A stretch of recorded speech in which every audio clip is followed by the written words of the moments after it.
પાઠ 1 રાજપૂત યુગ નવા શાસકો અને રાજ્યો. વિકલ્પો આપેલા છે. એમાં પહેલો વિકલ્પ, ઉત્તર ભારતમાં કયા રાજાના અવસાન બાદ નાના નાના રાજ્યો સ્વતંત્ર થયા? તો કે હર્ષવર્ધનના. 7મી સદીમાં ભારતમાં કઈ શક્તિઓનો ઉદય થયો હતો? તો કે સામંતશાહી. ત્રીજું, ગઢવાલ રાજ્યની સ્થાપના કોણે કરી? તો કે ચંદ્રદેવે. ચોથું, નીચેના પૈકી કયો પ્રદેશ પ્રાચીન કાળથી અવંતી અને ઉજ્જૈનીના નામથી જાણીતો છે? તો કે માળવા. પછી પાંચમું, બુંદેલખંડનું રાજ્ય પાછળથી કયા નામે ઓળખાયું? તો કે જેજાક ભુક્તિ. છઠ્ઠું, માળવાના પરમાર વંશના શાસકોમાં નીચેનામાંથી કોનો સમાવેશ થતો નથી? તો કે ભોજ, સિયક અને મુંજનો સમાવેશ થાય છે, જ્યારે કુમારપાલનો સમાવેશ થતો નથી. સાતમું, ભોજ કયા વંશનો સૌથી શ્રેષ્ઠ રાજા છે? તો કે પરમાર. પછી આઠમું, ધારાનગરીમાં મહાશાળાની સ્થાપના કયા રાજાએ કરી? ભોજે. નવમું, ચૌહાણ વંશનો કયો રાજા ભારતના ઇતિહાસમાં અદ્વિતીય સ્થાન ધરાવે છે? પૃથ્વીરાજ ત્રીજો. 10મું, પૃથ્વીરાજ ચૌહાણ કયા મેદાનમાં શિહાબુદ્દીન ઘોરીને સજ્જડ પરાજય આપ્યો હતો? તરાઈના મેદાનમાં. 11મું, ઈસવીસન 736માં સરસ્વતી નદીના કિનારે કોણે અણહિલવાડ પાટણની સ્થાપના કરી? વનરાજ ચાવડાએ. કયા વંશના શાસકને ગુજરાતમાં રાજપૂત શાસનનો સુવર્ણ યુગ કહેવામાં આવે છે? તો કે સોલંકી. ચાલો એના પછી, રાણીની વાવ કયા વંશના શાસનકાળમાં બનાવવામાં આવી હતી? સોલંકી વંશના. 14મું, 8મી સદીમાં બંગાળમાં કયા વંશનું શાસન હતું? પાલ વંશનું. 15મું, પાટણમાં વિશ્વ પ્રસિદ્ધ રાણીની વાવ કોણે બનાવડાવી હતી? તો રાણી ઉદયમતીએ. 16મું, ગુજરાતમાં મળાવ તળાવ ક્યાં આવેલું છે? ધોળકામાં. સિદ્ધરાજ જયસિંહે સિદ્ધ હેમશબ્દાનું શાસન નામના સમૃદ્ધ ગ્રંથની રચના કોની પાસે કરાવી હતી? હેમચંદ્રાચાર્ય પાસે. 18મું, સોલંકીઓએ કયું નામ અર્ણોરાજને ભેટમાં આપ્યું હતું? તો કે વ્યાઘ્રપલ્લી. પછી વાઘેલા વંશના છેલ્લા શાસકનું નામ કર્ણદેવ. બંગાળમાં પાલ વંશની સ્થાપના કોણે કરી? ગોપાલે. કઈ નદીઓ વચ્ચેના ભૂમિપ્રદેશ પર વરંગલ વંશનું રાજ્ય હતું? તો કે કૃષ્ણા અને કાવેરી. ચાલો અને પછી 22મું, કોનું બીજું નામ કેરળ અથવા મલયાલમ છે? ચેરનું. ચેર શાસકોમાં સૌથી શ્રેષ્ઠ શાસક કયો હતો? સેતુગવંશ. ભારતની અઢળક સંપત્તિ જોઈને કોણે ઈસવીસન 1000થી ઈસવીસન 1026 દરમિયાન અનેક વખત ભારત પર ચઢાઈઓ કરી હતી? મોહમ્મદ ગઝનવી. પછી 25મું, તરાઈના મેદાનના બીજા યુદ્ધમાં શિહાબુદ્દીન ઘોરીને કોણે હરાવીને દિલ્હીમાં સત્તા સ્થાપી હતી? તો કે પૃથ્વીરાજ ચૌહાણને. ચાલો એના પછી ખાલી જગ્યાઓ આપેલી છે.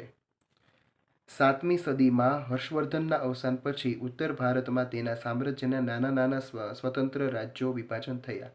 રાજપૂતો ગૌબ્રાહ્મણ પ્રતિપાલક હતા. ભારતની રાજપૂતાણીઓ તેમના વીરત્વ માટે જાણીતી હતી. ચંદેલોનું બુંદેલખંડ રાજ્ય પાછળથી જેજાક ભુક્તિના નામથી ઓળખાયું હતું. ભોજ પરમાર વંશનો સૌથી શ્રેષ્ઠ રાજા હતો. રાજા ભોજે ધારાનગરીમાં એક મહાશાળા સ્થાપી હતી. સોલંકીનો શાસનકાળ ગુજરાતમાં રાજપૂત શાસનનો સુવર્ણયુગ કહેવાય છે. રાણી ઉદયમતીએ પાટણમાં વિશ્વ પ્રસિદ્ધ વાવ બંધાવી હતી. પાટણની રાણીની વાવ એ યુનેસ્કો વર્લ્ડ હેરિટેજ સાઇટનો દરજ્જો પ્રાપ્ત થયેલ છે. 10મું, સિદ્ધરાજ જયસિંહની માતા મિનળ દેવી આદર્શ રાજમાતા હતા. બંગાળમાં પાલ વંશની સ્થાપના ગોપાલ નામના રાજાએ કરી હતી.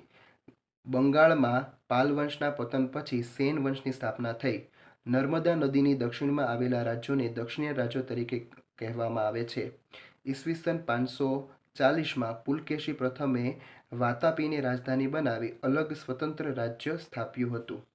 યાદવોની રાજધાની દેવગિરી હતી, જ્યારે હોયસલોની રાજધાની દ્વારસમૂહ હતી. ચેર વંશના શાસકોમાં સેતુંગવન સર્વશ્રેષ્ઠ શાસક હતો. કાશ્મીરના રાજા યશસ્કરની પસંદગી બ્રાહ્મણોની સભાએ કરી હતી. રાજપૂત યુગમાં જમીન પરનો કર ભાગ નામે ઓળખાતો. રાજપૂત યુગ દરમિયાન દરિયાપારના વેપાર માટે ગુજરાતમાં સ્તંભસિર એટલે કે ખંભાત અને ભૃગુકચ્છ એટલે કે ભરૂચ બંદરો જાણીતા હતા. 20મું અને છેલ્લું, મોહમ્મદ ગઝનવીની ચડાઈઓનું મુખ્ય કારણ ભારતની અઢળક સંપત્તિ હતી. ચાલો એના પછી ખરા ખોટા. ગઢવાલ રાજ્યની બે રાજધાનીઓ હતી, કનોજ અને ઉજ્જૈની. ખોટું. ચંદેલોએ બુંદેલખંડમાં મોટા ધાર્મિક મકાનો અને જળાશયો બંધાવીને તેને સુશોભિત બનાવ્યું હતું. સાચું. અજયપુર નામનું નગર આજે અજમેર નામથી ઓળખાય છે. ખોટું. પૃથ્વીરાજ ત્રીજો ભારતમાં ઇતિહાસમાં અદ્વિતીય સ્થાન ધરાવે છે, સાચું. સોલંકીઓના શાસનકાળને ગુજરાતમાં રાજપૂત શાસનનો સુવર્ણયુગ ગણવામાં આવે છે, સાચું. રાણી ઉદયમતીએ પાટણમાં સહસ્ત્રલિંગ તળાવ બંધાવ્યું હતું, ખોટું. સિદ્ધરાજ જયસિંહે સિદ્ધ હેમ શબ્દાનુશાસન ગ્રંથની પાટણમાં હાથી પર શોભાયાત્રા કાઢી હતી, સાચું. વાઘેલાઓ મૂળ રાષ્ટ્રકૂટ જાતિના હતા, ખોટું. કર્ણદેવ વાઘેલા વંશનો પ્રથમ શાસક હતા, ખોટું. 10મું, જયસિંહ ચાલુક્ય વંશનો પ્રથમ રાજા હતો, સાચું. કાંચીપુરમ એ ચોલ મંડળ રાજ્યની રાજધાની હતી, ખોટું. પાંડ્યોનું રાજ્ય નાનું હતું પણ તે વેપારનું મોટું મથક હતું, સાચું. રાજપૂત યુગમાં જમીન પરનો કર ટોલ નામે ઓળખાતો, ખોટું. 8મી થી 12મી સદી દરમિયાન ભારતમાં મુસ્લિમ આક્રમણો થયા, સાચું. મોહમ્મદ ગઝનવીની ચડાઈનું મુખ્ય કારણ ભારતની અઢળક સંપત્તિ હતી, સાચું. ચાલો, બંધ બેસતા જોડકા રચો. ગઢવાલ રાજ્યનો સ્થાપક કોણ હતું? તો કે ચંદ્રદેવ. પરમાર વંશનો સ્થાપક કોણ હતો? કૃષ્ણરાજ. ચૌહાણ વંશનો સ્થાપક કોણ હતો? તો કે વાસુદેવ. અને અણહિલવાડ પાટણનો સ્થાપક કોણ હતો? તો કે વનરાજ ચાવડા. પછી બીજું જોડકું, પાલ વંશનો સ્થાપક કોણ હતો? તો કે કર્ણદેવ. પલ્લવ વંશનો સ્થાપક કોણ હતો? તો કે બપદેવ. ગઢવાલ વંશનો પરાક્રમી રાજા કોણ હતો? તો કે ગોવિંદચંદ્ર. અને વાઘેલા વંશનો છેલ્લો રાજા કોણ હતો? તો કે કર્ણદેવ. ચાલો, એના પછી ત્રીજું જોડકું, પરમાર વંશનો સૌથી શ્રેષ્ઠ રાજા કોણ હતો? તો કે ભોજ. ચાલુક્ય વંશનો પ્રથમ રાજા કોણ હતો? જયસિંહ. રાષ્ટ્રકૂટનો શક્તિશાળી શાસક કોણ હતો? ગોવિંદ ત્રીજો. અને છેલ્લું, 13 શાસકોમાં સર્વશ્રેષ્ઠ શાસક કોણ હતું? તો કે સેતુંગવન. ચાલો, પછી પ્રશ્નોના જવાબ. કયા સમયગાળાને રાજપૂત યુગ કહેવામાં આવે છે? ઈસવીસન 700 થી 1200 વચ્ચેના 500 વર્ષના મધ્યયુગના સમયગાળાને રાજપૂત યુગ કહેવામાં આવે છે. બીજો પ્રશ્ન, 7મી સદીમાં કોના અવસાન બાદ ઉત્તર ભારતમાં અને દક્ષિણ ભારતમાં સ્વતંત્ર રાજ્યો અસ્તિત્વમાં આવ્યા? 7મી સદીમાં હર્ષવર્ધનના અવસાન બાદ ઉત્તર ભારતમાં અને પુલકેશી બીજાના અવસાન બાદ દક્ષિણ ભારતમાં સ્વતંત્ર રાજ્યો અસ્તિત્વમાં આવ્યા. ત્રીજો પ્રશ્ન, ઉત્તર ભારતમાં કોઈ પણ 3 મુખ્ય રાજવંશોના નામ જણાવો. ગઢવાલ વંશ, ચંદેલ વંશ અને પરમાર વંશ. ચાલો, ચોથો, ગઢવાલ રાજ્યની સ્થાપના કોણે કરી? તેણે કયા સ્થળોએ રાજધાની બનાવી હતી? ગઢવાલ રાજ્યની સ્થાપના ચંદ્રદેવે કરી હતી. તેણે કનોજ અને કાશીની રાજધાની બનાવી હતી. બુંદેલખંડ રાજ્યમાં કયા મહાન શાસકો થઈ ગયા? બુંદેલખંડમાં યશોવર્મા, કીર્તિવર્મા, પરમહીરદેવ વગેરે મહાન શાસકો થઈ ગયા. ચંદેલોએ બુંદેલખંડને કેવી રીતે સુશોભિત બનાવ્યું હતું? ચંદેલોએ ભવ્ય ધાર્મિક મકાનો અને જળાશયો બંધાવીને બુંદેલખંડને સુશોભિત બનાવ્યું હતું. માળવાનો પ્રદેશ પ્રાચીન કાળથી કયા રાજ્ય તરીકે જાણીતો છે? માળવાનો પ્રદેશ પ્રાચીન કાળથી અવંતી અથવા ઉજ્જૈનીના રાજ્ય તરીકે જાણીતો છે.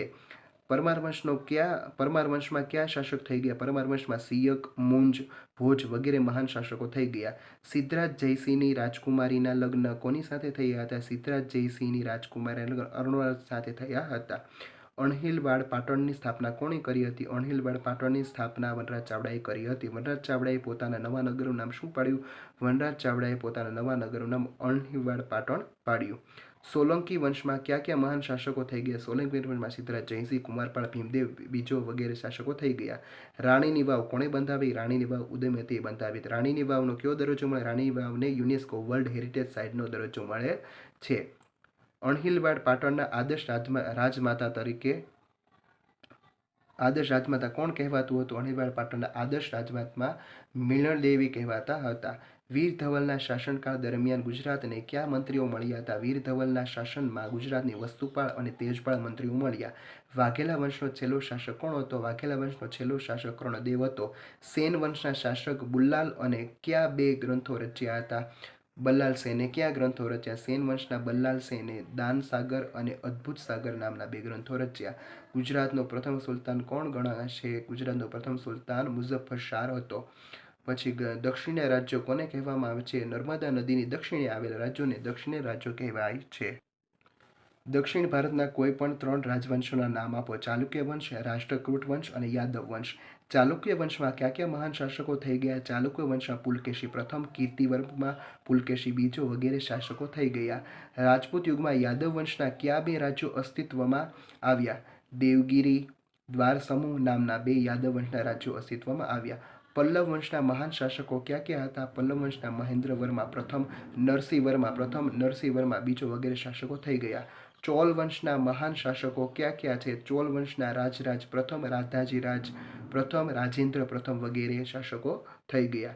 રાજપૂત યુગમાં રાજાના પદ માટે શી વ્યવસ્થા હતી? રાજપૂત યુગમાં રાજાના પદ માટે રાજા પોતાના પુત્રોમાંથી ઉત્તરાધિકારી તરીકે કોઈ એક પુત્રને યુવરાજ બનાવતા.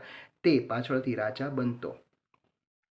રાજપૂત યુગ દરમિયાન ગુજરાતના કયા બે બંદરો જાણીતા હતા? રાજપૂત યુગ દરમિયાન સ્તંભ તીર્થ એટલે કે ખંભાત, સ્તંભ તીર્થ અને ભૃગુ કચ્છ એટલે કે ભરૂચ બંદરો જાણીતા હતા.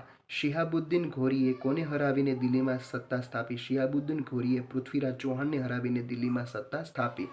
હવે છઠ્ઠો પ્રશ્ન, નીચેના પ્રશ્નોના ટૂંકમાં ઉત્તર લખો. કયા સમયને મધ્યયુગ કહે છે? 7મી સદીના અંતમાં ભારતમાં સામંતશાહી શક્તિઓનો ઉદય થતાં નાના મોટા રાજ્યમાં ભારત વહેંચાયો અને રાજપૂત યુગનો ઉદય થયો. તેને મધ્યયુગ કહે છે. ચૌહાણ વંશનો કયો રાજા ભારતના ઇતિહાસમાં અદ્વિતીય સ્થાન ધરાવે છે? શા માટે? ચૌહાણ વંશનો રાજા પૃથ્વીરાજ ત્રીજો અદ્વિતીય સ્થાન ધરાવે છે. તેણે તરાઈના પ્રથમ યુદ્ધમાં મોહમ્મદ ગઝનવીના સુલતાનને સજ્જડ હાર આપી હતી. તરાઈનું યુદ્ધ ભારતના ઇતિહાસમાં સૌથી સીમાચિહ્ન ગણાય છે. શા માટે? તો કે તરાઈના બીજા યુદ્ધમાં શિહાબુદ્દીન ઘોરી સાથેના દિલ્હીના રાજા પૃથ્વીરાજ ચૌહાણની હાર થતાં દિલ્હી પરથી રાજપૂત શાસનનો અંત આવ્યો અને દિલ્હીની ગાદી પર મુસ્લિમ સત્તાની સ્થાપના થઈ. તેથી ઇતિહાસમાં સીમાચિહ્ન રૂપે ગણાય છે. રાજમાતા મિનળદેવી પ્રજા કલ્યાણ હતા. તેઓ કયા કયા કાર્યો કર્યા? રાજમાતા મિનળદેવી પ્રજાવત્સલ હતા. તેમણે સોમનાથનો યાત્રાવેરીઓ નાબૂદ કર્યો અને તેમના કહેવાથી પાણીની સમસ્યા દૂર કરવા સિદ્ધરાજ જયસિંહે ધોળકામાં મલાવ તળાવ અને વિરમગામમાં મુનસર તળાવ બંધાવ્યા હતા. 5મો, સોલંકી રાજા કુમારપાળ પર કોનો ઘણો પ્રભાવ હતો? તેમની પ્રેરણાથી કુમારપાળે શું શું કર્યું? સોલંકી રાજા કુમારપાળ પર કવિ કાવ્ય સર્વજ્ઞ હેમચંદ્રાચાર્યજીનો પ્રભાવ હતો. તેની પ્રેરણાથી કુમારપાળે જુગારની રમત અને પશુવધ પર પ્રતિબંધો મૂક્યા હતા. વાઘેલાઓ મૂળ કઈ જાતિના હતા? તેઓ વાઘેલાઓ શાથી કહેવાયા? વાઘેલાઓ મૂળ ચાલુક્ય જાતિના હતા. સોલંકીઓએ વાઘ્રપલ્લી નામના ભેટમાં આપ્યું હોવાથી તે ગામ પરથી તેઓ વાઘેલાઓ કહેવાયા. ચાલો, વેંગીના ચાલુક્યો તરીકે કોણ ઓળખાયા? કેવી રીતે? વેંગીના ચાલુક્યો તરીકે વાતાપીની સત્તા નબળી પડી ત્યારે પૂર્વીય ચાલુક્ય શાસકોએ તેમની રાજધાની વેંગીમાં રાખી હોવાથી તેઓ વેંગીના ચાલુક્યના નામે ઓળખાયા. રાજપૂત યુગમાં રાજ્યમાં મંત્રીઓના કેટલા પ્રકાર હતા? ક્યાં ક્યાં? તેમના કાર્યો શું હતા? રાજપૂત યુગમાં મંત્રીઓના 2 પ્રકાર હતા, અમાત્ય અને સચિવો. અમાત્યનું કાર્ય મંત્રણા અને રાજનીતિનું હતું, જ્યારે સચિવોનું કાર્ય લડાઈ અને સુલેહનું હતું. રાજપૂત યુગમાં રાજ્યોનો વાણિજ્ય વિભાગ શી કામગીરી કરતો હતો? રાજપૂત યુગમાં રાજ્યનો વાણિજ્ય વિભાગ વિદેશો સાથેના વેપારની જકાત વસૂલ કરવાની, ચીજવસ્તુઓના ભાવ નક્કી કરવા તેમજ ચીજવસ્તુઓ મંગાવવાની વ્યવસ્થા જેવી કામગીરી કરતો હતો. મોહમ્મદ ગઝનવીએ ભારત પર ક્યારે, શા માટે આક્રમણો કર્યા? ભારતમાં અઢળક સંપત્તિ હતી. તેની લૂંટ કરવા માટે મોહમ્મદ ગઝનવીએ ઈસવીસન 1000 થી 1026ના સમયગાળા દરમિયાન ભારત પર અનેક આક્રમણો કર્યા હતા. દરેક વિશે 3 વાક્યો લખો. રાજા ભોજ. રાજા ભોજ પરમાર વંશનો સૌથી શ્રેષ્ઠ રાજા હતો. તેણે ધારાનગરીમાં ઉજ્જૈનીમાં એક મહાશાળાની સ્થાપના કરી હતી. ફરતી ટેકરીઓ વચ્ચે તેણે ભોજપુર નામનું નવું નગર વસાવ્યું હતું. ઉદયમતી રાણી. ઉદયમતી રાણી સોલંકી રાજા ભીમદેવ પહેલાના રાણી હતા. તેણે અણહિલવાડ પાટણમાં લોકોની પાણીની સમસ્યા દૂર કરવા પાટણમાં રાણીની વાવ બંધાવી, જેને વર્લ્ડ હેરિટેજ સાઇટનો દરજ્જો મળે છે. 3. હેમચંદ્રાચાર્યજી. હેમચંદ્રાચાર્યજી સોલંકી રાજા સિદ્ધરાજ જયસિંહના રાજદરબારમાં પ્રખર વિદ્વાન હતા. તેઓ કવિ કાલ સર્વજ્ઞ તરીકે જાણીતા હતા. સિદ્ધરાજ જયસિંહે હેમચંદ્રાચાર્યજી પાસે સિદ્ધ હેમ શબ્દાનુશાસન ગ્રંથની રચના કરાવી હતી. ચાલો, એના પછી ટૂંક નોંધ લખો. રાજપૂતના ગુણો. રાજપૂતના ગુણો નીચે મુજબ છે. રાજપૂતો નીડર, શૂરવીર અને એકવચની હતા. રાજપૂતો પોતાના પ્રાણના ભોગે વચન પાળતા. તેઓ ગૌબ્રાહ્મણ પ્રતિપાલક હતા. રાજપૂતો યુદ્ધમાં અધર્મ કે કપટના વિરોધી હતા. શરણે આવેલાઓનું રક્ષણ કરતા હતા. પછી બીજો પ્રશ્ન, રાજપૂત યુગની રાજપૂતાણીઓના ગુણો. તો રાજપૂતાણીઓના ગુણો નીચે મુજબ છે. પહેલું, રાજપૂતાણીઓ તેના સતીત્વ માટે પ્રખ્યાત હતી. તેઓ હસતામુખે પતિ, પુત્ર કે ભાઈને યુદ્ધમાં વિદાય આપતી. જરૂર પડે તો શસ્ત્રો ધારણ કરી યુદ્ધમાં લડવા જતી. ચોથું, શત્રુઓના હાથમાં પકડાઈ જવાના પ્રસંગે જોહર કરતી. તેઓ વીરતા અને નીડરતા માટે જાણીતી છે. અહીં તમારો પ્રથમ પાઠ છે એ પૂરો થાય છે. Thank you.